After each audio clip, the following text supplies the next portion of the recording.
Okey, untuk Swiss seperti ni, kita perlu buka bahagian luar dahulu, casing luar dahulu.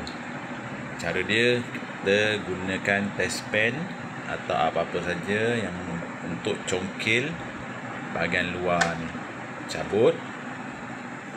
Kemudian skru ada di belakang Swiss ni. Kita tak nampak dekat luar ni, tak nampak skru, tapi dia ada di dalam Swiss ni. Kalau kita intai sikit kat tepi ni, nampak skru dia. Macam mana nak buka? Kita tak boleh nak jolok ni, kita kena congkil. Ni ada bekalan Okey, congkil macam tu. Okey, macam tu.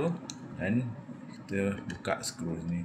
Kat sini pun ada skru, tapi saya tak buka ini sebab ini Swiss lampu. Kalau saya off kan, lampu akan padam.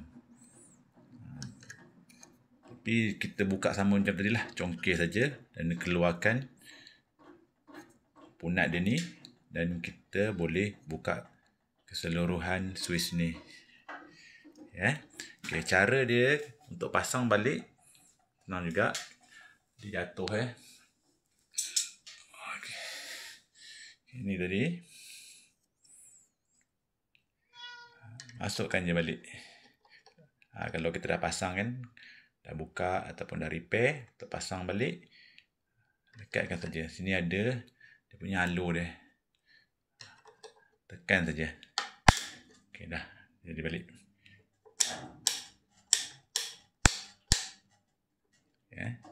Jadi balik. Okey.